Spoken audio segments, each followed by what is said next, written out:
Welcome back in, ladies and gentlemen. I'm your host, Colin Altmeyer, and I am ready to bring you a banger of a show on this Monday recording.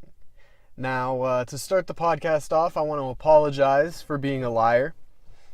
Last week I said that I would do the show and have it out on Saturday, but I did not take into account the fact that the Combine would barely be in day 2 at that point. And I wanted to be, more informed, be able to talk about what some of the players did, some of the things I liked from the Combine at that point. So I thought it would be better to wait until Monday night when the Combine was over, and I think that was the best choice. So let's kick the show off with some Combine talk, and what I honestly think has to be the saddest excuse for a Combine performance that I've ever seen. What I'm talking about is Orlando Brown getting 14 reps on bench. Now, for those of you who don't know, at the NFL Combine, each player gets tested on their height, weight, speed, strength, quickness, etc. And Orlando Brown is a gigantic offensive tackle from Oklahoma. He was touted to be one of the best offensive line prospects in the draft. And this guy, when I say he's gigantic, I don't mean he's just gigantic like, yeah, all linemen are gigantic people. No. I mean, this guy's gigantic even for a lineman. He's 6'8", 360 pounds. Now, at the Combine, the bench test they do, which is like the strength indicator, whatever. I know it's not the end-all, be-all to strength, but still. The bench test, they see how many times each player can rep out 225 pounds on bench. That's 2 45-pound plates for those gym novices. And usually the offensive linemen get around 25 to 30 reps or so. That's considered average or good for offensive linemen. And since this guy's so big, he should be able to get even more. Well, we were wrong. 14 is terrible and honestly sad for somebody of that size and caliber. Now, I'm going to put this into perspective.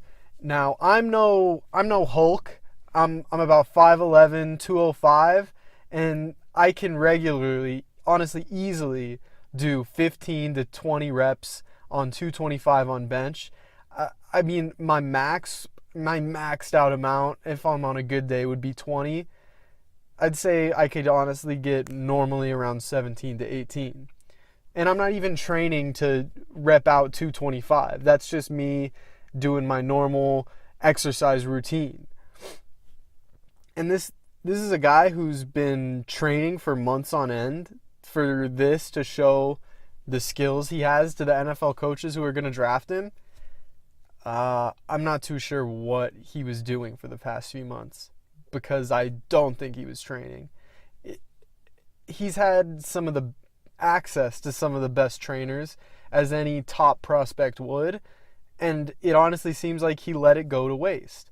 Now, some people might say he's hurt, which I don't think so. Why wouldn't he just not do it if he was hurt? I get, I want to seem tough, but you just seem worse if you are hurt. I don't think he's hurt by going out and putting up 14 reps. Now, honestly, well, why is this such a big deal? It's just bench. Obviously, it's not the end of the world, because a lot of good linemen haven't gotten that high bench. Well, yeah, that's true, but I don't think it's a question of strength rather than work ethic. It honestly seems like you have to not try. If you're that size, you have to not put in any work just to get 14 reps. And honestly, that's what it looked like he did. Now, another argument people might put out is the long arms argument, and I always think this argument is kind of dumb, because while yeah, it might be a factor in some sense, because yeah, it takes more blood and they have to push it up further, but thing is, these people have had long arms their whole life, and he's certainly been benching with long arms since he was in high school, or maybe even before that. So I don't buy into the long arms argument. I'm sorry. I mean, maybe it does make a little bit of a factor. Sure, if you have like long arms and a big chest, you can bench more, but at the level of athlete these guys are at, and how long they've been doing it at this size, it shouldn't matter. And you know what, to put that in perspective too, the world's strongest men competition, most of those guys are that size. They're 6'6", 6'5". They have long arms too. So I don't know that argument holds that much water. So after I saw that, I was already like, wow, I need to write something down about this. So I wrote down my thoughts on that, and that's what I'm talking about now. Then the next day comes out, and he runs a 5.840. 5.8 seconds for those of you who don't know, and that is terrible. I ran a 5.840 when I was in high school, my sophomore year, when I was fat. I used to be fat and slow when I played football in high school, and that's what I ran. It just doesn't project well, because before I was thinking, well, he must not have put in work on the bench. And after that, I absolutely knew he did not put in that much work. And from what I was reading online, I didn't have time to watch the offensive lineman individual drills. I tried to watch most of the combine. I'd say I watched around 70 to 80% of the combine. I watched all day Saturday and all day Sunday, and I watched most of the replay of the combine on Friday.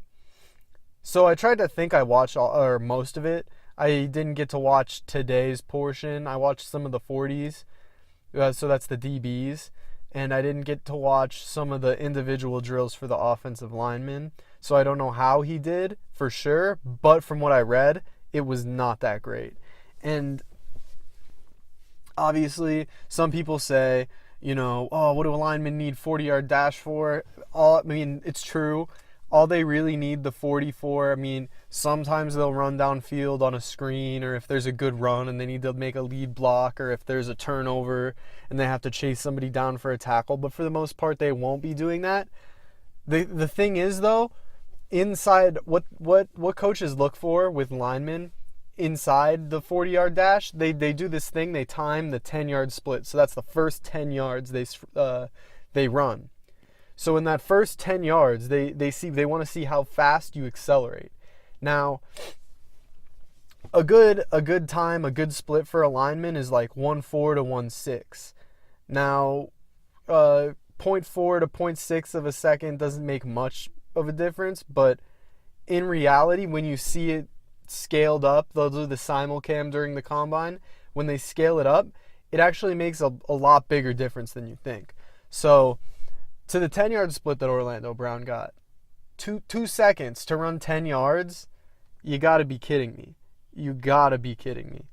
It does not speak well to what he has going on, because the low bench reps, obviously it's not the end-all be-all, but it does show that he won't be able to take on some bull rushers and get the arm extension you need. A lot of the defensive linemen, what they try to do is they get in tight and they use their leverage. Like a guy like Aaron Donald will get right up under Orlando Brown, and the only chance he has at beating him is trying to extend his arms and making sure that Aaron Donald can't get that kind of leverage on him inside. And with a 14 rep bench, how is he pushing Aaron Donald back? There's no way. And with the 2-second 10-yard split, how is he going to get a reach block? There's no way he's going to get a reach block. There's no way he's getting to the outside of anyone. It shows a lack of preparation, a lack of care for the game, and a lack of respect for himself, to be honest. He didn't care that much, and it showed. And, I sound kind of mad about it, because I kind of am. I've trained for a combine before, and I didn't have the all-time resources, and I still did a lot better than what he put out. It's just kind of ridiculous. Some of the worst combine performances ever, the ones that come to the top of my head just from thinking about it was Michael Sam a few years ago. That's one of the worst ones. He came out running like a seal. He was flicking his wrists while he was running. I don't know what that was. He came out and got 18 reps on bench or something like that. It was pretty bad. Other than that, I don't know. There was There's only been one person slower than Orlando Brown, too, off the top of my head. It was, I think, 2014, I want to say, 2014 or 2015. An offensive lineman named Isaiah Oliver ran a 6-second 40. Now that is terrible. 5'8's nothing to write home about either. So I don't think he should take solace that he didn't have the slowest one. But as far as all-time worst combine performances, this killed his draft stock. And I know people want to say, look at the tape. Well, I can look at the tape. There's a lot of times where he did get beat, but there's one thing you can't look at tape for, and that's work ethic. You can't see what he's going to do, what he's going to put in off the field. I mean, once you give this guy money, then what? He earned his payday. Why would he have to go put in work? He's already there. He's gotten to the show. That does not bode well. This guy was projected to be a first-round pick in a lot of drafts, and a lot of people were high on him, and that has to drop. Honestly, I would be very surprised if you saw anyone take him in the top 2 to 3 rounds. That's how bad this combine performance was. He better hope to turn it around. I mean, at his pro day, he better put on some performance to win these people back, because from what I saw, and this is just as a fan and person who knows more about football than the average Joe, he better put on a performance, because these coaches will be watching, and he's got millions of dollars at stake. It's ridiculous. How do you do that with millions of dollars at stake? How do you not put in the work? I just do not get that. On a brighter note, though, good combine performances. How about Saquon Barkley? What a combine show did he put on? Shaquem Griffin, man, that story is great. And another guy I liked was Will Hernandez. But let's start with Saquon Barkley. Starts out 29 reps on bench. Yeah, this guy is 230 pounds, 5'10", 5'11", and he put up 29 reps on bench.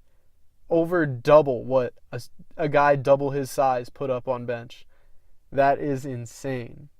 And I'm pretty sure what he did on bench was the highest out of any running back, tied with Nick Chubb. And I'm pretty sure it was higher than all but 3 linemen. That is insane. Then he goes out, runs a 4.440, which is not the fastest time ever, but that is fast. That is very fast. And then he put up a 41-inch vertical. This guy is insane. One thing you do have to watch out for. I mean, I'm on the Saquon Barkley train all day. But I was looking deeper into it, and a lot of people are putting comparisons up to David Johnson, because he's got a really good – Saquon Barkley is a really good receiver out of the backfield, and I agree. I think he's a very dynamic playmaker.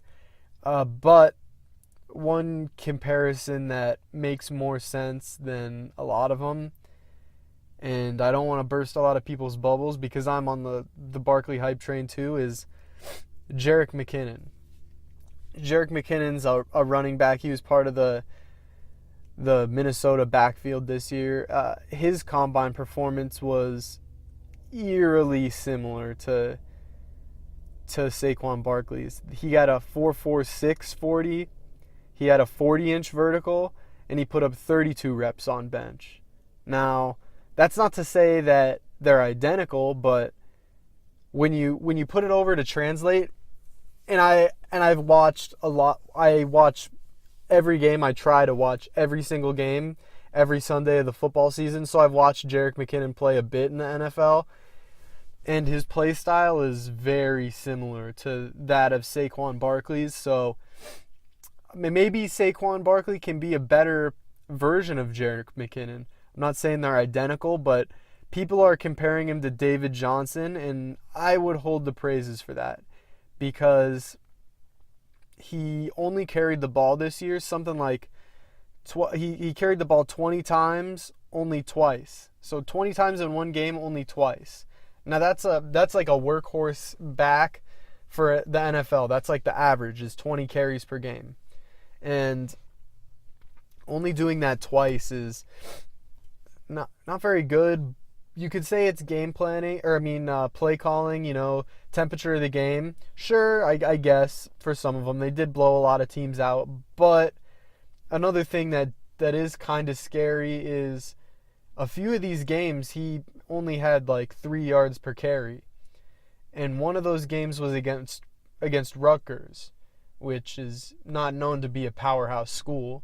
But sure, you guys have bad games, whatever. Another example I can think of, though, is Michigan.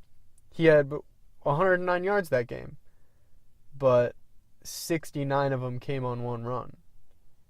And outside of that 69-yard run, he only had like a 3-yard per carry average.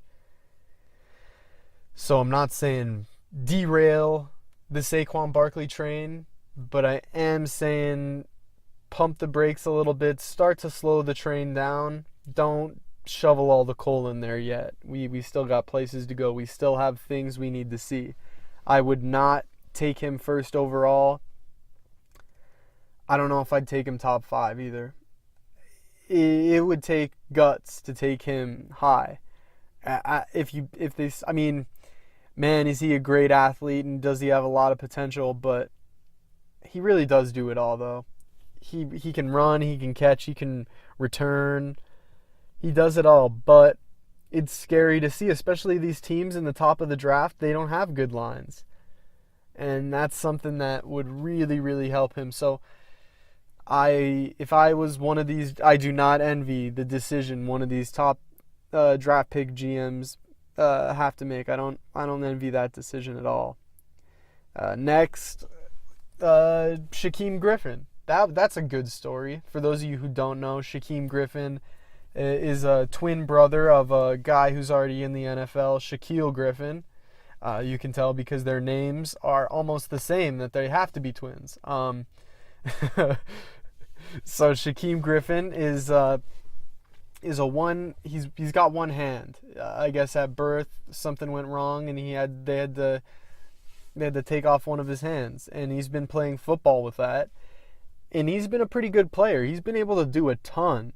And he's not that big. He's really like a safety that can play, like a big safety that can play linebacker and also rush the passer. This guy is crazy versatile. He's an awesome player. And when he went to the combine, he put up, talk about, if you want to do the reverse of Orlando Brown, you could call the reverse of you know what, I'm just going to call whenever somebody goes out and has a terrible performance at the combine, I'm just going to call that an Orlando Brown. And the reverse of that, when you go out and have an amazing combine, I'm going to call that a Shaquem Griffin. Because this guy with one hand and one prosthetic hand put up 20 reps on the bench press. He said he's never done more than 11 before. It's just a good story. And then he goes out and runs a 4.38 40 as a linebacker. 230 something pounds, almost 240 pounds. Who does that? This guy is crazy athletic, and I'm excited to see where he goes. A lot of people are kind of writing him off at this point because obviously can't catch that well. It's hard to catch with one hand. I get that. He can make catches, and if he's open, like if it's uncontested, he can make them. But you know what? I would not doubt this guy. This guy, he's got heart, and that's what a lot of teams are looking for. And you know what else? He's got a work ethic, and he really cares about the game, and you can tell. I'm excited to see where this guy goes, and honestly, I hope the Packers draft him. We could use somebody this versatile. On the Packers, we have Josh Jones, but and we can put him at safety or linebacker. I like him at that kind of 3-4 outside linebacker, kind of like a Dayon Buchanan role for the Cardinals, or what Deion Jones does for the Falcons. I kind of like that role for him. I think that safety backer hybrid for Josh Jones is good, and I think that's something that Shaquem Griffin can play even better than those guys, because he has an ability to rush the passer too. Now, he can't rush every down, because of his size. He's not big enough to get on some of these tackles who have the reach advantage, but sometimes he can go in there and rush the passer. Sometimes he can drop back. Sometimes he can play the box. I really like versatility. The more things you can do, the better. And I'm really, really hoping the Packers draft him. I was reading something earlier today that said he's up to the 4th round after that performance. And I mean, hey man, he's been making tackles his whole college career. He's able to tackle. I don't know if that's a problem. I don't think catching as a linebacker, safety, whatever you want to put him as, is that big of a problem either, because it's not like he's catching on a game basis, like on a per game basis, but it is a risk. So I get that. I think if he had both hands, he would be going in the 1st round. Hands, did not mean to say that. Hands down, he would be going in the 1st round. So I'm really excited to see what goes on for him. And the next guy, Will Hernandez, he just looked really good when I was watching. Like I said, I didn't get to watch all the offensive lineman personnel drills, but from what I did watch, I saw Will Hernandez. That guy looked good. I think he had the highest bench reps, 37 highest bench reps for this year. That's pretty good. 37, or no, my bad, sorry. He had the highest bench reps out of offensive linemen. So 37 reps, that's good. I saw his footwork. I saw some of the pop he got. I like that in the individual drills. I think Will Hernandez will make a team really happy, and I think him and Quentin Nelson are pretty lock picks. Like they're safe to pick. Now, the next thing I want to get into is that teams need to pump the brakes on this Josh Allen train. Do not fall for it. If a team falls for Josh Allen right now, I'm telling you, you're playing yourself. Like DJ Khaled says, never play yourself. And don't do that with Josh Allen. Yeah, I get it. This guy threw a 70-yard pass on the dime. Oh, wow. Wow, this guy can throw into the second row from his knees. I don't care how hard you can throw it and how far you can throw it. I care if you can throw it to the guy, which is something Josh Allen did barely over half the time. And that's not very good. What he showed at the Combine didn't surprise me. That was known. He has got a big arm. You know who else had a big arm? Jamarcus Russell. Okay, and I don't see teams clamoring to get Jamarcus Russell because he can throw all the way down the field from a knee. Look, don't buy into this Josh Allen stuff. I'm sure his talent is something that a coach thinks he can fix. One of these teams is going to take a flyer on it, I know, and you just better hope that your team is not the team to do it, because I do not have a lot of hope for Josh Allen. We've seen it before with these big arm quarterbacks, and we're bound to see it again. Josh Allen is this year's version of it. Do not draft Josh Allen in the top 10. You'll regret it. Another quarterback that I want teams to stay away from, and I think is bad news, is Josh Rosen. Now, last week, I think it was, I talked about my comparison for Josh Rosen. And let me tell you now, I was a little bit off. I still stand by that comparison. That's a pretty good comparison, but I just found an even better comparison. Like, that last week's comparison was good, but this comparison blows it out of the water. Josh Rosen is the new Jay Cutler. Let that sink in for a little bit. Josh Rosen is the new Jay Cutler. Why is he the new Jay Cutler? Well, Jay Cutler was pretty good in college, just like Josh Rosen. Now, Jay Cutler was better in college than Josh Rosen was, but they were both good in college. They both have big arms. They both can make the reads. People say they're really, really smart guys. They know how to break it down with the best of them in the film room. Well, hey, what do you know? Josh Rosen can do that too.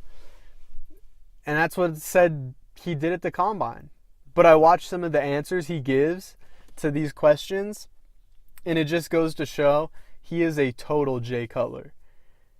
One of the worries that people had about Jay Cutler going into to when he was drafted was he didn't care that much about the game. He wanted his paycheck. He liked playing, sure, but it wasn't the level that you want out of a franchise quarterback. And that's what I think held Jay Cutler back. And that's what I really think this comparison comes down to is these guys do have a ton of talent. They really do. They have tons of talent. But their mind isn't fully set on football. And you can tell. Some of the answers Josh Rosen gave, he was just talking about a lot of these. I think he said at one point, I'm not quoting exactly, I don't have the quote in front of me, but I'll paraphrase. He said something like, a lot of these coaches want me to be only football, and you know what, I made this mistake in the past. I don't want to be lying to these coaches. I just want to, I have other things I can do and other things I like to do. Like, he played tennis before and all this other stuff. Look, coaches want, fans want, teams want quarterbacks who are dedicated, who are committed. And that's not what Josh Rosen will be. You can tell. He's lackadaisical, just like Jay Cutler. He's nonchalant. He has that I don't really care mentality. And maybe some people like that. That's him just being cool. He's just playing it off. Nah, don't give me cool. Give me care. I know people don't like Baker Mayfield, but that guy cares. Sam Darnold, that guy cares. I didn't watch much on Josh Allen's questions because when I saw him throw that 70-yard pass and heard that teams were fawning over him, I stopped caring because I know he's not going to be great. But those two guys, they care. Darnold and Mayfield, they care. Josh Rosen doesn't care that much. If he succeeds, he succeeds. If he loses, he loses. And I think that is a great equivalent to Jay Cutler. All the talent in the world, but do you care enough? That's the main question. Next, I want to get into what should the Cavs do with their pick. Now, I know it's far from the NBA draft, but an idea came to me this week. I was thinking about it, and this idea, honestly, could be a top idea, should land me a GM job. I don't know. If you guys know anybody, let me know, because I'm down to GM a team. But this idea came to me, and if the Cavs don't do it, I don't know what they're thinking. So this year, the Cavs have the Brooklyn pick, and thankfully for them, Brooklyn is trending down, and they could and should end up a top 3 pick, which with the way the draft this year looks, their best plan would be, my plan, to trade back and try to do something like the Boston Celtics did last year.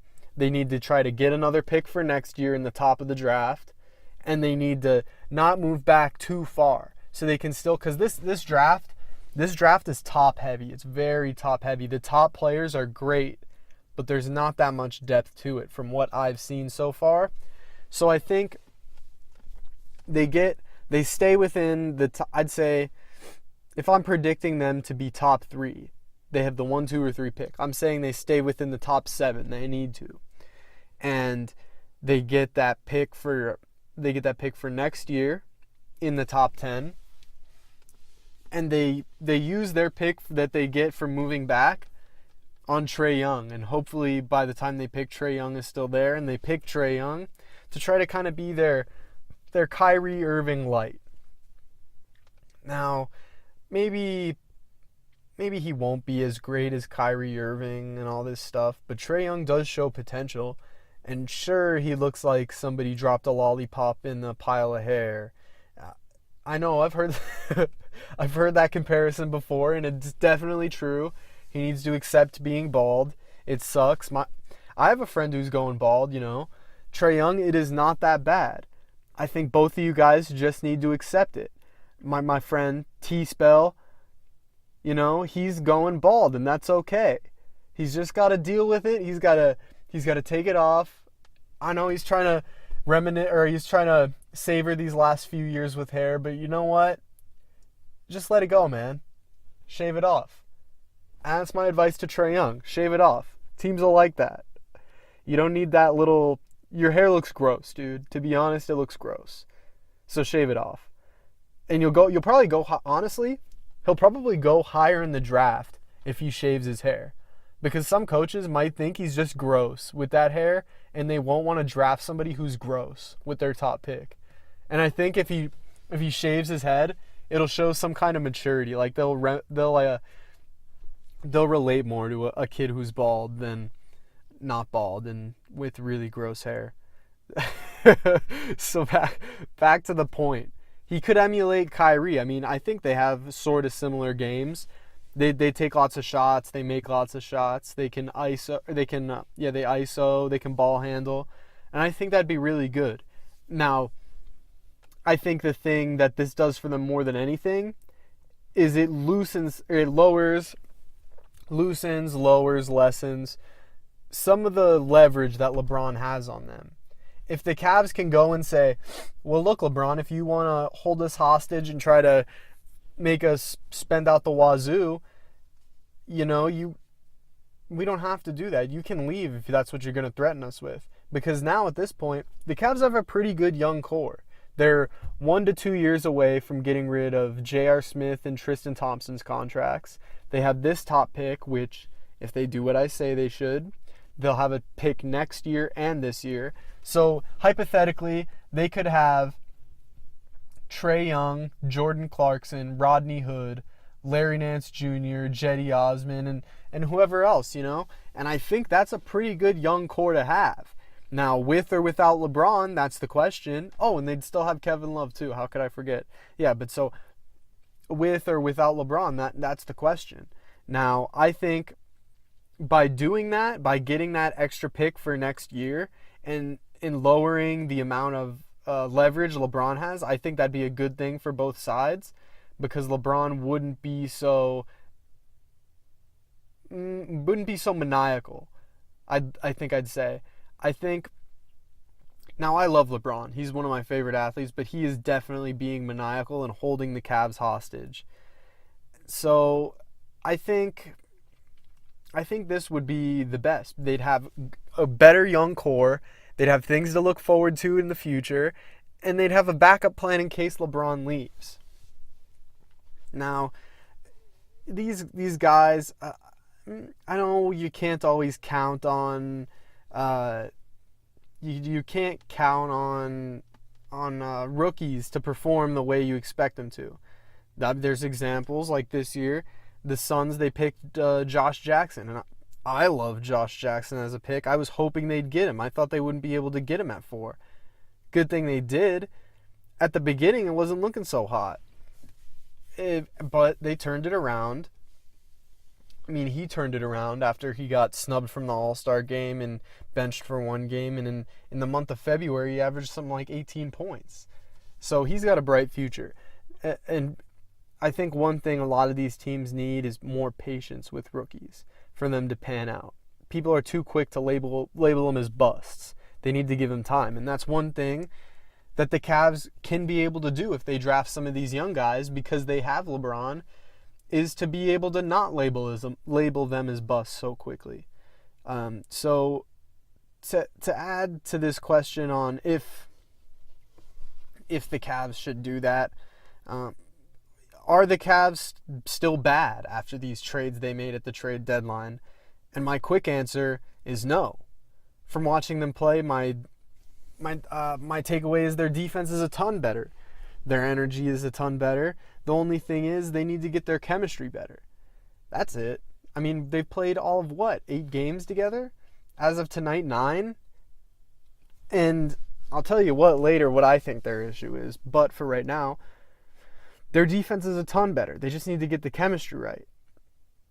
These guys, they're just not making their shots right now. And I think part of it is some of these guys, it still feels like a road game to them, because they just got traded. They didn't even spend all of the All-Star week in Cleveland, because who wants to be in Cleveland when you can be in Los Angeles with all your friends and all the celebrities partying it up?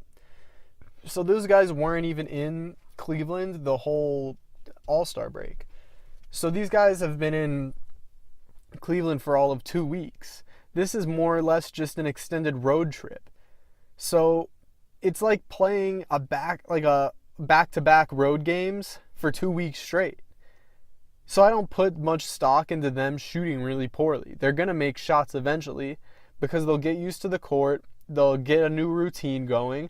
You know what they do say? They say it takes 2 to 3 weeks to start a routine. So you know what? I think it trends up, especially from what I saw tonight. Now,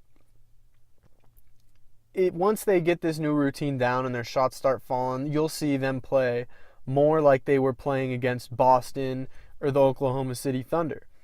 These guys are good shooters and good scorers, and I refuse to believe they'll shoot low 40s from the field and low 30s from three.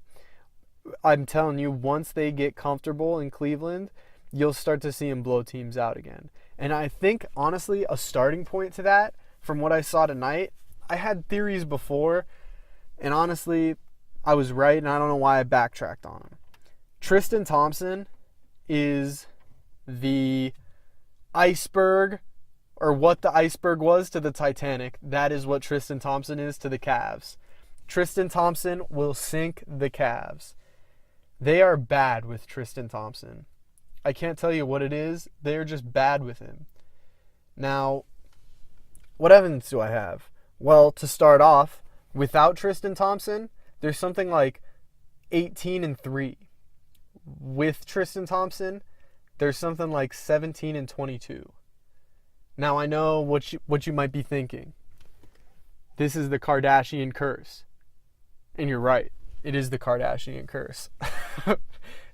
It just took until he had a baby with one of them to start the Kardashian curse. But it happened. People were saying it wasn't going to happen. It did. They just didn't wait long enough.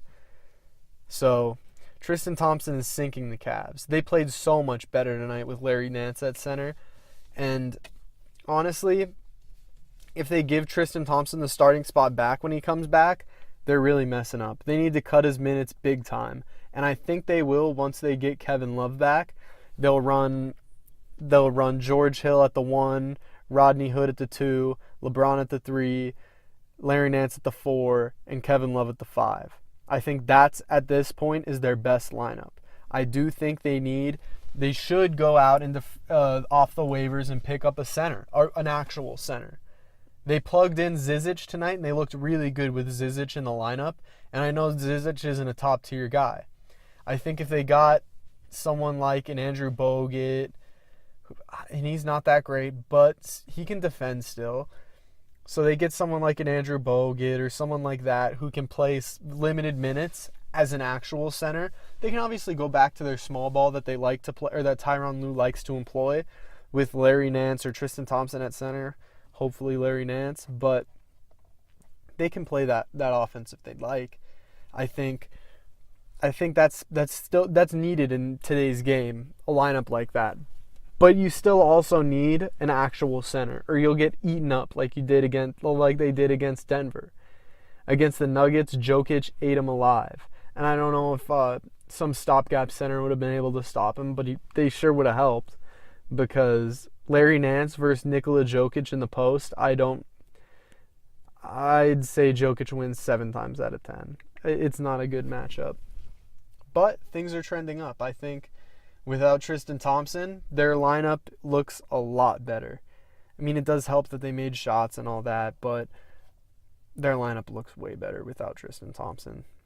Leave it at that. Now, I want to get into some UFC 222 review. Last week, I told you to not buy UFC 222. And I'm sorry, maybe my prediction was a little off. Or, well, not my prediction, my strong recommendation was off a little bit. That was a fun card, I can't lie.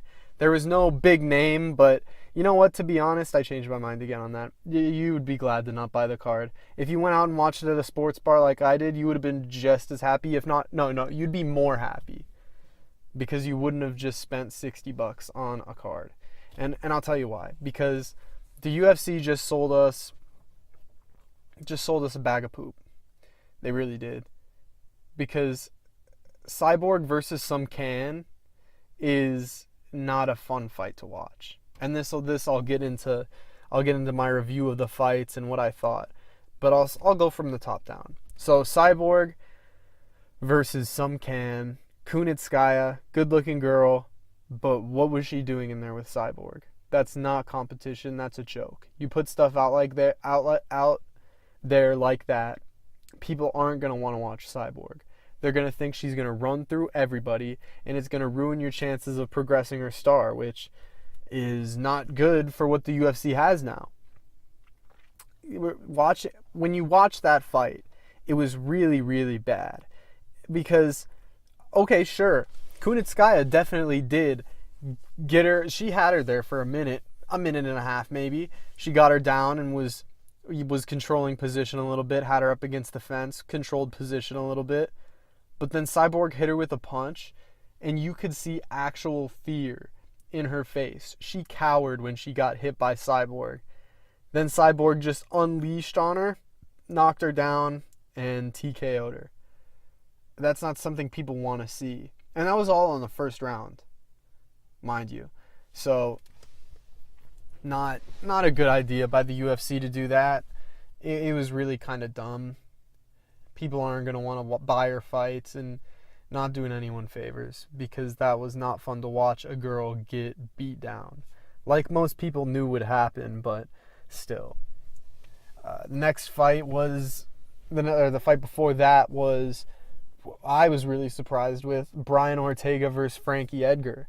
This fight, going into this fight, I thought it might have been too much too soon for Brian Ortega, and boy was I wrong. I did not think Brian Ortega's stand-up game was all that great before this fight. I thought he had some really good submission skills. I thought he was able to clamp guys down and really put those holds in, a lot of them. He's really good with the chokes. Like he got Cub Swanson on that guillotine. That was pretty good. But I didn't see, like, the fight before his fight against, maybe two before Swanson, he had this fight. It was on the same card as, I forget who he fought, but it was on the same card as the John Jones Daniel Cormier 2 card. And he went to war with this one guy and got really lucky to win. And the guy he fought was nothing to write home about. So his striking skills in my mind were not that high tier until tonight. I thought going into the fight that Frankie Edgar would just grind him down. He would get in close. He would work the body and get those shots in on the head. I knew he wouldn't try to take him down because it would put him in a lot of bad positions with Ortega's submission skills. So wasn't surprised to see him not take him down. But what I was surprised to see was, man, oh man, Brian Ortega. Some of those he used his length against Frankie Edgar, which is what he needed to do. And that's what's really cool about it. You saw him progress. And that progression, I think, is going to be really cool to see against Max Holloway, who's a really, really good fighter and matches up against him better size-wise. So it will be really interesting to see, because we also haven't seen Max Holloway on the ground that much. So we'll see if this fight does go to the ground, what will happen. And I think that'll be really interesting. So you have you will have Max Holloway versus Brian Ortega next. But that combo that Brian Ortega hit Frankie Edgar with, that combo was insane. He got in the jab, he slipped the punch, then elbowed Edgar. And I thought, because Frankie Edgar has never been finished before, right? So I was thinking, okay, he'll make the comeback, he'll get back up, And then I see him not get back up, and I'm like, did this guy who's not known for striking just finish Frankie Edgar for the first time in his career? And I was just like, wow, that stood out to me. That was very, very cool on him. I think the betting odds for that was something like plus 1450. It was either 1450 or 1250, plus 1450 or plus 1250 on Ortega by knockout. And if that doesn't tell you something, that it surprised a lot of people, I don't know what will. That was very cool, and it definitely surprised me. So the fight before this, or the fight before that, Sean O'Malley versus Andrei Sukmentov, I thought this fight was somewhat of a major joke, because there were parts in the fight where O'Malley had Sukmentov dead to rights, and there was in the third round, Sean O'Malley. This is the main point of the fight. Sean O'Malley breaks his foot on Sukmentov's shoulder, and Sukmentov doesn't go back into the middle of the ring because at that point, once he kicked him and the kick bounced off his shoulder, his foot was broken and he couldn't even put weight on it. And you could hear him. You could hear him and see him scream from the pain from it. And he's jumping around on one foot. Now, if Sukmentov backs up into the middle of the cage, the ref has to call the fight because the fighter can't safely defend himself on one foot. But what does this genius do? Goes and takes him down against the cage. Takes him down. Where's one place his broken foot won't be a disadvantage? On the ground. So what does he go do? Takes him down, puts him on his back where his foot doesn't matter. What a dumb move. He blew that. That's such a rookie move. That's very Bush League, and it was honestly, it was frustrating. O'Malley, though, his striking looked really, really good. Definitely better than his last fight. Head movement was a lot better. That was the one takeaway I had from his fights before, was that he had very little head movement, and he was getting hit by some guys who weren't that great. But this fight definitely improved his head movement, and you could see that. So you mix the head movement in. I like the kicks. I liked all that. His fighting style, I like it. People want to compare him to Conor McGregor. Chill out.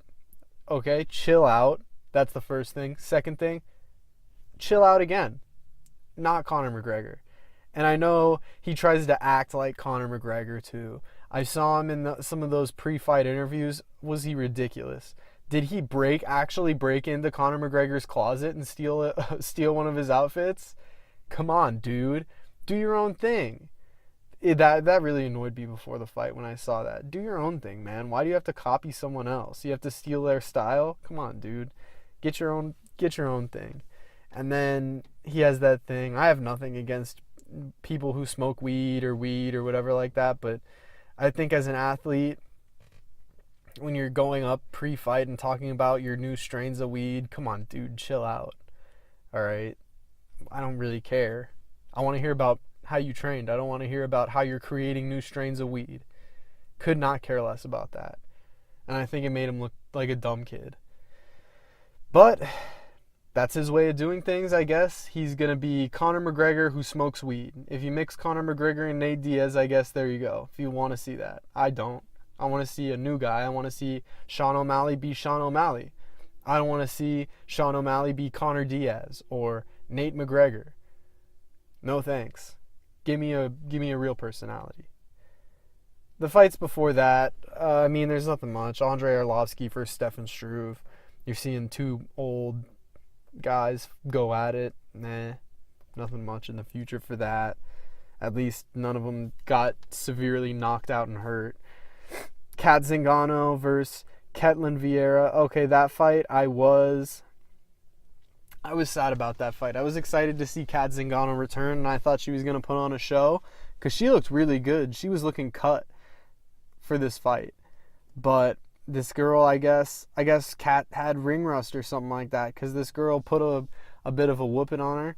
In the third round, Kat started to come back, but it was too little too late, and she lost in a decision 29-28.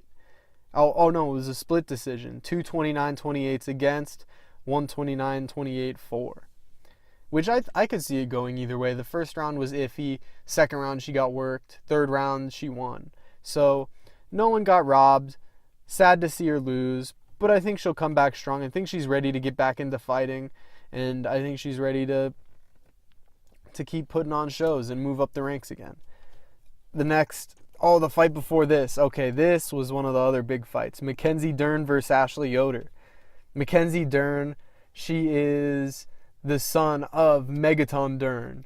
He's got a gym right across the street from my house, right down the street. Seen it every day. And I don't know why his daughter pretends to have a Brazilian accent. His daughter is from here. I know the area she lives in. She's lived here her whole life, or just about her whole life. I don't know why she has some Brazilian accent now and brings out a... That was really cringy. She brought out a translator. And she's lived in Arizona her whole life. Come on. What was that? That was so cringy. That was weird. Funny. She did look... she looked just about as expected, though. Her striking, pretty amateur, pretty basic. This is something they're going to have to fix before her next fight. She put her head down while she was throwing punches. So she'd throw a punch and she'd duck her head. Now that's a good way to get an uppercut right to the nose.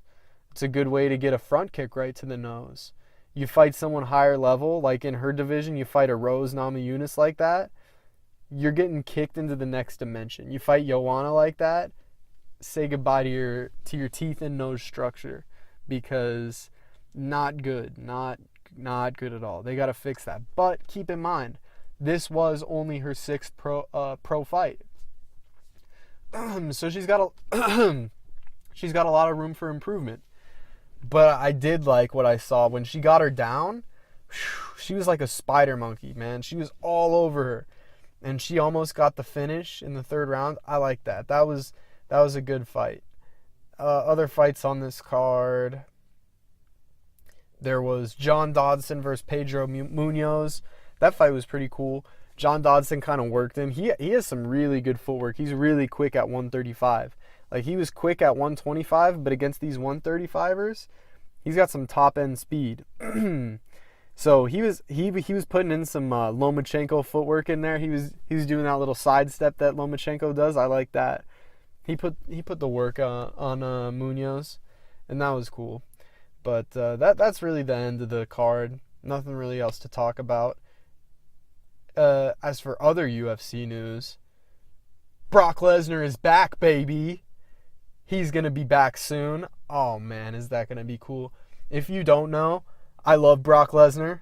My love for the WWE also bleeds into UFC. So whenever I see any of these WWE stars come into UFC, I got to root for him. Even CM Punk, I did root for CM Punk, even though Joe Rogan could definitely beat up CM Punk. Joe Rogan would definitely beat up CM Punk. I still rooted for him. I wanted him to win, and I was sad when he lost. But Brock, I think he's legit. I think his striking isn't all that great, but I do think his wrestling is top notch, and there's not many guys who can get this guy off him. I think his losses came when he was really sick with diverticulitis, and he had to get like a foot of his colon taken out. And after that, say you get a foot of your colon taken out, and then after that, Alistair Overeem, jacked to the absolute maximum on steroids, kicks you in the stomach as hard as he can. I don't know if you'll have very much desire to fight in UFC anymore, and that's what I think we saw, which was sad, because I liked Brock in the UFC. But the reason I'm saying this is he posted last week a picture during Elimination Chamber. He posted a picture with Dana White, and he was wearing a UFC shirt. This is leading many to believe, including myself, that Brock is going to go back to the UFC and fight. First fight since fighting Mark Hunt. He beat down Mark Hunt, kind of really battered him, and was popped for... what was he popped for? Estrogen blockers. Was popped for estrogen blockers, but he used that John Jones excuse, kind of piggybacked on John Jones, and only got a 6-month suspension. So his suspension's already up. He can fight again. And supposedly I've been reading that he's been in the testing pool for a few months already. So I'm very excited to see if Brock fights again this year. I will be tuning into that fight. You could put a bet on that. I will tune in to watch Brock Lesnar fight anytime. That guy has my money anywhere he wants it. So, when he comes back, who could he fight? When he fought last, he beat, Mark Hunt was number 8 at the time, so he beat the number 8 fighter in the world. Who could he fight now? there's a few guys that come to mind. I think the first some people think of is obviously Francis Ngannou, because they just want to see the biggest freak show in UFC history. And of course, who doesn't? Well, I mean, we kind of already got that with Brock versus Uberim, but Brock versus Ngannou would be just as cool. I mean, it'd be very, very similar. Who else could he fight? Curtis Blades is someone that, I mean, well, going back to Francis Ngannou real quick, is I don't think they'd make that matchup because Brock would take him down and beat him down way worse than Stipe beat him down. And that's not something they want to do to a guy they like a lot, and they want to get better and really return to the come up. So, can't do that. Curtis Blades, doubt they do that. He's vying to fight one of the top guys because he wants a title soon, and he wants to get a big contract. So, looking at the top 10, I don't know who they'd let him fight. Not Mark Hunt again. He would never do that. You could have a Brock Lesnar versus Black Beast. Oh, Brock Lesnar versus Black Beast. That's a fight. Brock Lesnar versus Derek Lewis. Now, Brock better not get hit by Derek Lewis. That better not happen. And Derek Lewis better not get taken down by Brock. That would be a fun fight to watch. That's my vote. That's my vote right now. I don't want to see Brock fight Kane again because I don't think he's Kane caliber. I don't know that he can beat Kane. Maybe he can, though. I don't know. But my vote right now is Brock versus Derek Lewis. That is the fight to make. I'm not even going to entertain any other options. I'm just going to, like LeVar says, I'm just going to speak it into existence. So we're going to get, hopefully, if Dana White's listening, Dana White, Brock Lesnar versus Derek Lewis. By the time Brock Lesnar comes back, hopefully this fight will be in order. And I think after that, because John Jones is set up to come back around the same time. If you don't know, John Jones just got his license taken away by the California State Athletic Commission. And usually the way it goes is if one commission takes away a fighter's license or puts down a ruling, all the other commissions just follow it, because it's kind of like with federal law versus state law. Put it like that. Say the federal law, or say the government makes a law and puts it down federally, then all the states just kind of follow it because they have to. So that's kind of what the state athletic commission's, not the greatest comparison, but that's kind of what the state athletic commissions do. They follow the precedent of the other ones. So that's what it's going to look like. It looks like he'll come back in about, I'd say 6 months. So he'll be back by this year. He will be back by this year. And I think they both fight once. I think John gets the lightweight title. Scratch that. Brock fights once. John fights twice. If DC beats Stipe, John will fight whoever the lightweight... No, I was right. They both fight once. And I want to see them somehow do a double title fight. Wouldn't that be cool? You get John versus DC for both titles, the heavyweight and the light heavyweight. That is a fight I want to see. Even though John probably beats him again, because John is the best fighter of all time, I would really like to see a double title fight. That'd be cool. You see DC off winning it. It won't be at 205. It'll be in between. Put it at like 215. Sure, why not? Are you doing a double title fight? And you're going to tell someone else you can't make the rules? Do that. That'd be cool. So I think after that happens, I think John beats, or say they just do the heavyweight title, like a bunch of boring nerds. They do that. And John fights DC, beats DC. Then I think we get Brock versus John for the heavyweight title. And who doesn't want to see Brock Lesnar versus John Jones? Come on, people. That is getting me hyped just thinking about it. Man, oh man, do I want to see Brock Lesnar versus John Jones. And you got to remember, by that time, I'm just getting too excited about UFC right now.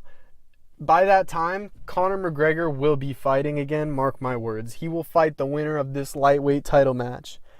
So later this year, you better hold on to your panties, because we're gonna get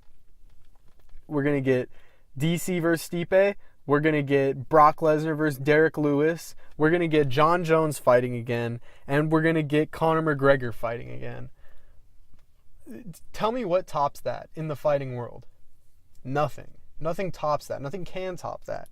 That is a great fight. Those are great fight months.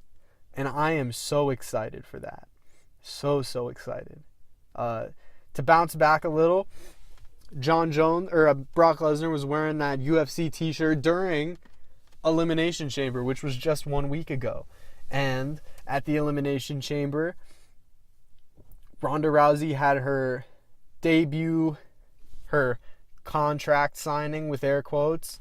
She had her contract signing where she went in and Kurt Angle cut a promo pitting her against Stephanie McMahon and Triple H, kind of setting them up for a couples tag team match at WrestleMania, where it's going to be Kurt and Rousey versus Triple H and Stephanie McMahon, which I think will be pretty cool. I'm just excited to see whatever Rousey does.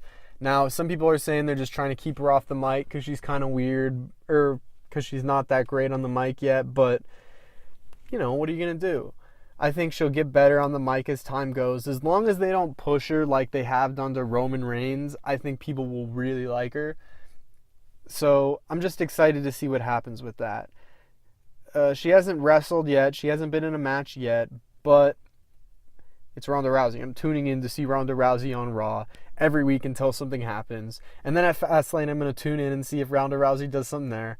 And then at WrestleMania, I'm going to watch WrestleMania because I love WrestleMania. And no one's convincing me otherwise. Other than that, the women's Elimination Chamber match, that was pretty cool. I liked the women's Elimination Chamber match. It was pretty good. Honestly, I kind of liked it better than the men's Elimination Chamber match, because that ending with Roman Reigns was so stupid. Why do you build Braun Strowman up to be this unstoppable force, and then you just have Roman Reigns come in and Superman punch him 17 times and pin him after Braun Strowman eliminated everybody else in the ring? He goes in, he's getting attacked by everyone, and he just explodes them off like the unstoppable force that he is, pins them all. And what for? To get Superman punched 17 times in a row by Roman Reigns? Who wants to see that? Not me, not any other wrestling fan that isn't obsessed with Roman Reigns, because that's just not fun. Why do you want to see Roman Reigns? He doesn't do anything great. Boring. Why'd you do that?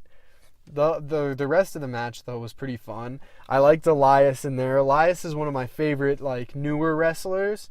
Like, the newer wave. I consider the older wave, like, John Cena guys. Obviously, I love John Cena.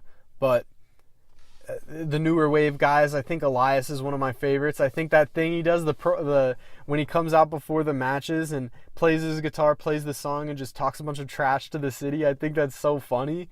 And when he comes to Phoenix, he's probably already done one to Phoenix because he's been here a couple times. But when he comes to Phoenix for the Royal Rumble, hopefully next year, or whenever there's another Raw here, I want to hear what he has to say because I think he's really funny.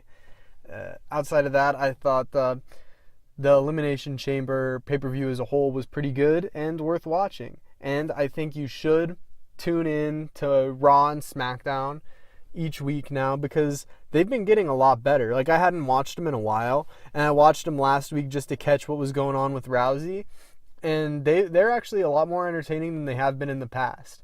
One thing I can say, though, is they need to stop with the in-ring promo. Like, they started doing the in-ring promo, like in the UFC. After somebody wins, they come in and interview them. They started doing that for the WWE matches. They need to stop doing that. That's just weird. Don't do that. That's cringy. I get it's entertainment, but come on, don't do that. So watch it. I recommend it. I think it's pretty good. Next, I want to get into maybe the dumbest story I've read in a long time. I mean, there's a lot of dumb stories you read. These times we're living in are really, really, really, really dumb. Dumb things just seem to gravitate towards us for some reason now. And this is nothing new. So ESPN, or as a guy I like to listen to a lot, Clay Travis likes to call him, MSESPN. You know what they said? They said maybe some other countries are saying that the United States, aka the greatest country on the planet Earth, no ifs, ands, or buts about it, don't care what you have to say, doesn't deserve the World Cup because, and I quote, the world doesn't want to do something nice for us. You're kidding me, right? This has to absolutely be a joke. You do realize that slaves are currently building the next World Cup stadium in Qatar? Yeah, slaves. Not like, oh, they're just paid really little slaves. No, not like the sweatshop slaves that work in the Chinese factories that make the Nike products or the Apple products. No, I'm just talking about real slaves that if they don't work, they die. Those kind of slaves. They're building the stadium in Qatar, but I guess they're on the moral high ground because they don't say mean things that hurt people's feelings. Bunch of babies. Oh my God, these people are so ridiculous, and it makes me really mad too, because this is an actual problem. These are people who are enslaved, and you're gonna say that something the president said that you didn't like is worse than actual slavery. Typical MS ESPN garbage.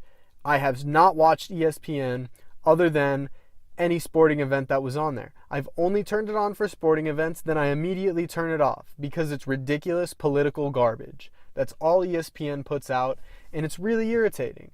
And I think ESPN infusing politics into sports and these other avenues doing it as well, it's really hurt sports as a whole. And I don't like it. It's really a circus. It's really a circus. But I want to get back to this. So these other countries that are in the World Cup planning committee are going to keep it away from us because we said mean things. Yet they're going to give Qatar and Russia World Cup bids. Yeah, that's what they're doing. I wonder if they've ever looked in a mirror before. Because if they ever looked at themselves, they'd probably see, I mean, I guess, yeah, when they look at us, they can see a little speck in our eye. They can tell us, hey, you got a little speck in your eye there. But if they ever took a second to look in the mirror, they'd probably see a huge log that's in their eye. I'm pretty sure it was a Bible story once said. I don't know. I'm not that well versed in it. But I do know that the saying goes, remove the speck from your eye or remove the log from your eye before you remove the speck from your neighbor's. I think that should go for these other countries as well. They let a country with slaves, and you could go on. Trust me, just look it up. They let terrible countries host the World Cup, and they're not going to let the greatest country on earth, don't argue with me about it, it is, they're going to try to question us for it because they don't like something our president said. Ridiculous. Utterly ridiculous. So like I said, ESPN is ridiculous. I do not listen to them whatsoever because of their politicized. Kind of tuckered myself out there with anger. They politicize sports, and I don't like it. I think it ruined it. And you know what? Don't try to lecture me on these people can have an opinion. Oh, yeah, everyone's allowed to have an opinion. This is America, you dope. But when I go to McDonald's, I don't go to McDonald's, but I'm just using an example. When I go to McDonald's, I expect the guy to hand me a burger and say, here you go, sir, have a nice day. Not, hey, have you heard the problem with global warming recently? Here's your burger. It's like, no, I don't want to hear your opinion on global warming while I'm getting my burger. No thanks. Keep that to yourself. Just give me the burger. In fact, I'd actually pay you a tiny bit more to not say anything like that ever again. It's ridiculous. You have to think of it in the same way. This is their job. Their job isn't to tell us their political ideas, that what they think is right, what they think is wrong, who they think is bad. It's not their job to do that. Their job is to entertain us with sports. And I'm sorry if that hurts your feelings, but that's how it should be. And I like it better that way. I like them separate. Because if I want to hear politics, I'll turn on CNN. No, I won't turn on CNN. I'll turn on Fox News. I'll go search up politics on the internet. I'll turn on something else that isn't Sports Center or whatever route it or whatever channel it may be. So that's my thought on it. And point stand overall, don't let this World Cup committee tell the U.S. that we can't have a World Cup because they don't like what the president has to say. That's just ridiculous. I'm getting off of it, but it just makes me mad. So next, let's go into a high route. Let's go into something happy. You know what makes me happy? Talking about how great I am.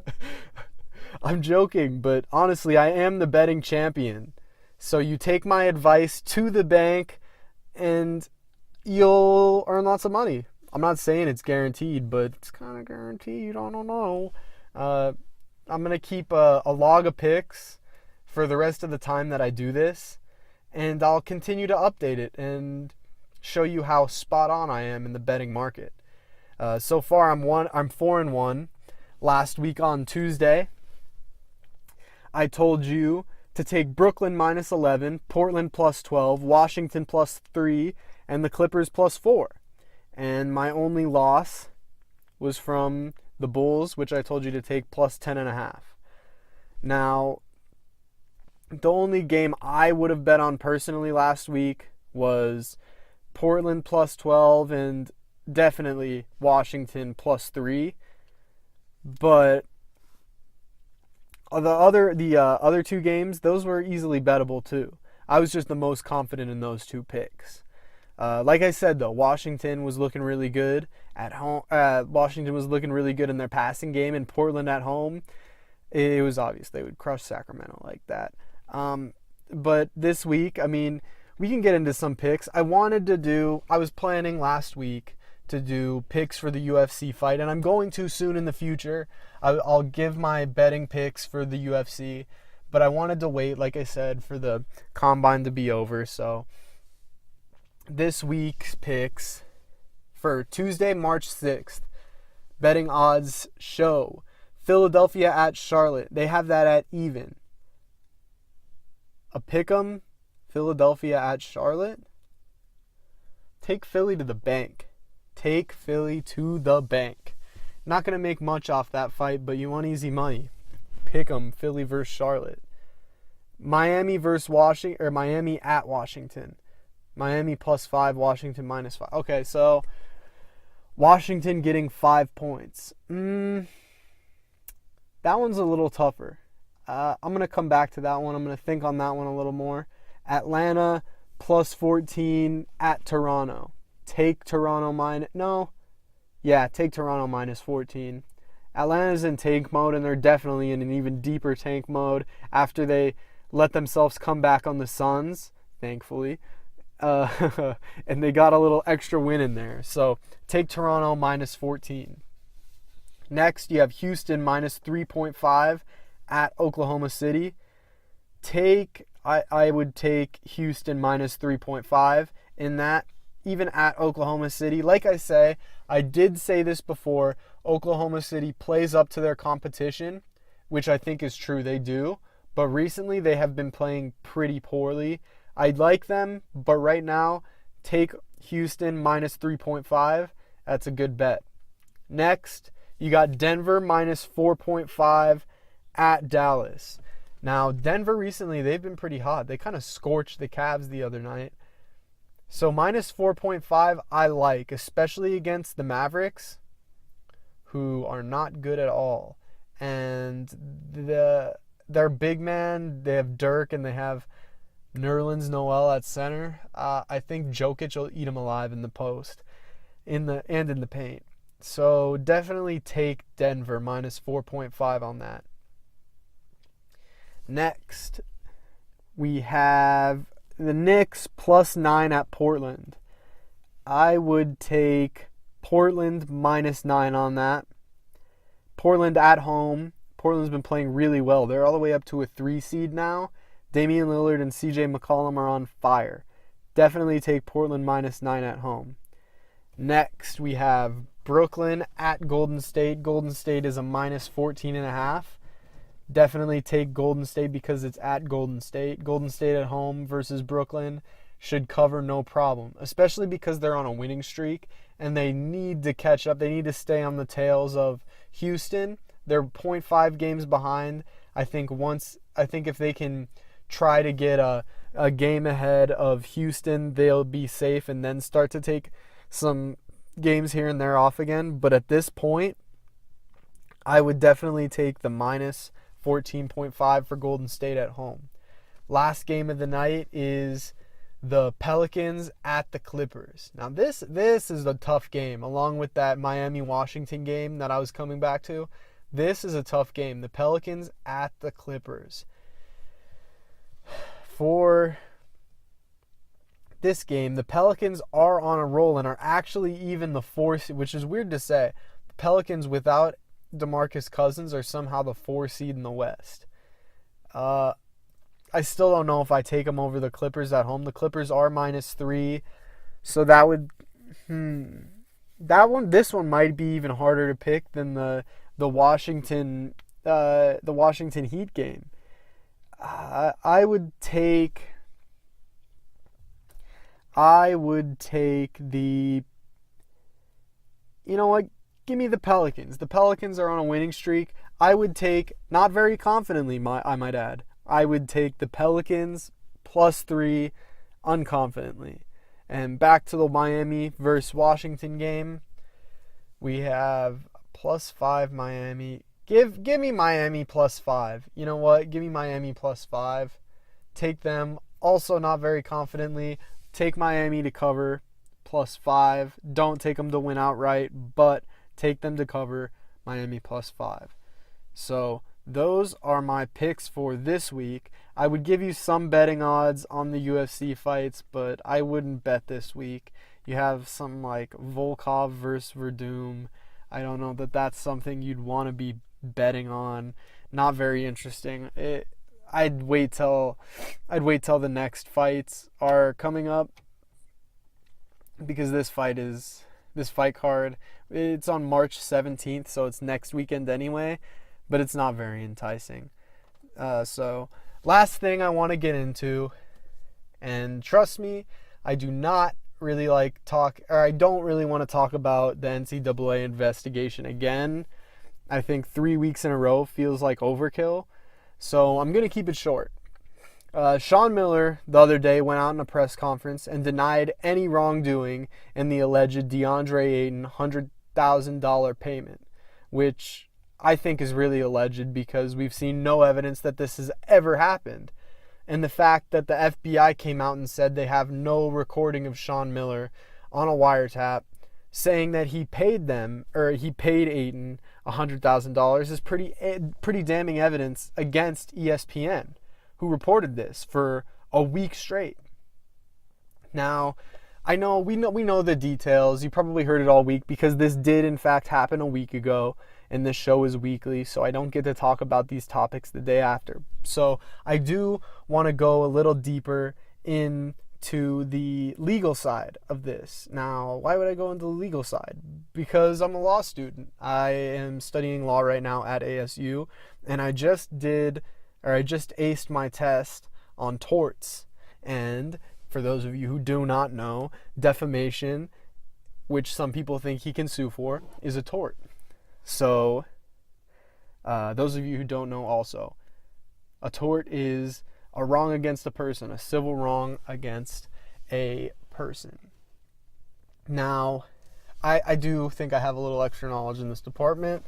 not the expert, so do not take this as actual legal advice, just as someone who's studying law's opinion. So I have to start off by saying there's no way in hell that Sean Miller will win a defamation case if he filed one at this point. Because honestly, the media, as scared as they are, they'll just be able to fall behind the bad information tag, because media, as I've learned in my law class, they have a higher protection to speech as members of the media, and sports media does in fact count as media, so they get the same protections as anybody covering politics.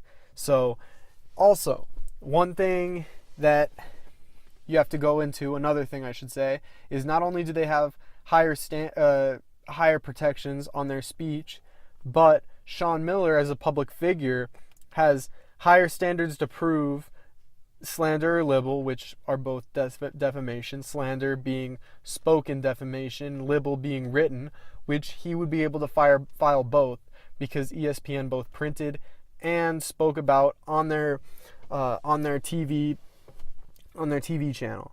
So he could file both. But as a public figure, he has a higher standard to prove. He's held to a higher standard of defamation, which is he has to prove that ESPN had malicious intent, which it's gonna be really hard to prove, because you would have to either be able to show that ESPN has a history of vitriolic reporting against Sean Miller, or they would have to somehow prove, which I don't think will be able to happen, they'd have to somehow prove that they knew that these statements were wrong before they published them, which I think will be impossible, because why would they admit to that? Now, another thing that could happen, which I think is really highly unlikely, is that the source, they leak their source who gave them the information to try to stay out of hot water. But I think if they do that, they're really, really, really screwing themselves over in the long haul, because if you give away a source like this, especially in a situation like this, because in this situation, ESPN's source probably would have broken the law to get this information out. And because this is FBI information, if this was a person that was part of the case, they have signed documents or taken an oath or whatever, I forget which one, to not let this information get out. So they would have broken the law leaking this information. So they will definitely not give away their source. So there's no way to prove that this source had something against Sean Miller, and that's why he leaked the story. So he can't sue that way either.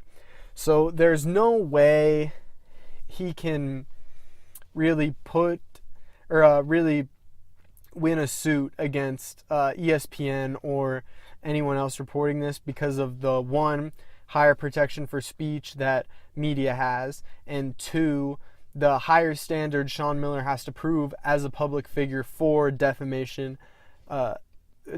case.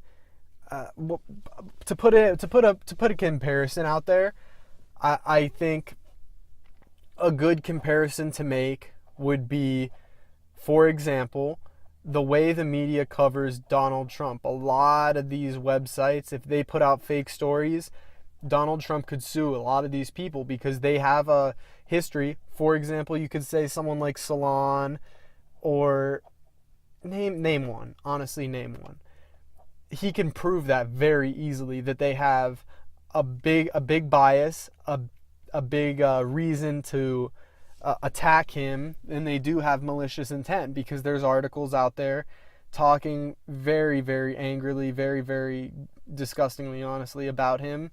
So he could prove that. Now, am I saying he should go out and sue people? No, he shouldn't sue people. This is the media. They can say what they want. I'm just giving an example of what you would need as a public figure to prove malicious intent. So I think The other part of this story is that Sean Miller could be lying. I don't think he is. He came out pretty strongly. Is there a chance he could? Yeah, definitely. I think the way he answered those questions could really point to that. And now it wouldn't really surprise me either, because we've seen lots of other famous lies in sports. Alex Rodriguez lied. Tons of people lied. Just like 2 weeks ago at the Winter Olympics, someone lied. That Russian girl came out in the "Not all Russians dope" shirt, or whatever it said. Not all Russians use steroids, and then she gets popped for steroids. So lots of people in sports lie. Lots of people in general lie. Bill Clinton lied. I did not have sexual relations with that woman. He did. So people lie. Do I think he could have, based on what he said? Yes. The way he said it was interesting, because he said he never spoke to anyone about paying DeAndre Ayton $100,000. He didn't say he spoke to anyone, which I think maybe means he could have offered some other people. I don't know. He just covered one person in that "I did not do this" speech. So that's another part. So maybe it's not lying, it's just selective speech. So that's another thing to put into this. I don't think he's proven innocent at this point, and I definitely do not think he's proven guilty. I think it's closer to innocent than it is guilty. But another thing I do want to go into with this is the fact that maybe it's somewhere in the middle. Maybe ESPN did get him on a wiretap talking about paying DeAndre Ayton $100,000. But you have to take into consideration, maybe he was on the wiretap, somebody was talking to him about it, or they were talking about it, but he was saying no. So this could be a situation where the guy called him and was like, okay, we'll set this meeting up and we can pay him so and so money, and he could be saying no. We don't pay players $100,000. We don't pay players any dollars. They either want to play for us or they don't. And this is where it gets tricky, because that's some very dirty reporting by ESPN. And it wouldn't surprise me, because that's something they do. They want the clicks. That's what the media is about now. So it wouldn't surprise me. So maybe he was on wiretaps talking about it. But the way it's reported, they're saying he's guilty. And this is just a weird situation. I think if you had to ask me, I would say he's most likely innocent. If he's on a wiretap talking about it, he's saying, no, we will not pay the players. And I think that ESPN owes an apology to Sean Miller, and they owe it to the customers and any other athlete in the future to put new standards on what they do in their ways of reporting. I think they really need to clean this up, because keeping the way they do it now is not good. They need to fix it. And they owe Sean Miller an apology. They owe DeAndre Ayton an apology, especially if it's proven that they didn't do this. They're sticking by their guns, but I don't know what to tell you. If you had to ask me, I'd say Sean Miller. Maybe he's on a wiretap saying we don't do this. Maybe he's on a wiretap saying we did. Maybe he's telling the truth. Maybe he lied. I don't know. You be the judge of that for yourself. Do more research. But I would say I don't think he did it. I don't think either of these guys did it. I don't think paying players is as big as they want to make it seem. I think ESPN and the sports media in general, not just ESPN, the sports media in general they have an agenda. And their agenda is pro-paying the players, and that's what they're trying to push. So they're trying to get all these people in trouble for saying they did, when in reality it probably didn't. So I would take that into consideration when thinking about it. Another thing that I just thought of now, actually, which makes sense, is ESPN reported the part about Sean Miller. If you look back, Yahoo was the one who was breaking all these stories. Yahoo was the one breaking the stories about everything else. Why did ESPN come out with this part about Sean Miller? Seems kind of fishy. I don't know. You be the judge. That'll do it for this episode of the Desert Heat Sports Podcast, though. If you like the show, please let me know in the comments. Leave a like, subscribe, email me. I'll have my email down in the description. Email me hate mail. Follow me on Twitter at King Altmaier. My name will be in the thumbnail picture, so you can just type that into Twitter. Send me hate mail there. I don't know. Hate on me. Send me love. Do whatever. I hope you enjoyed this episode, though, and I hope to see you all next week. Catch you later.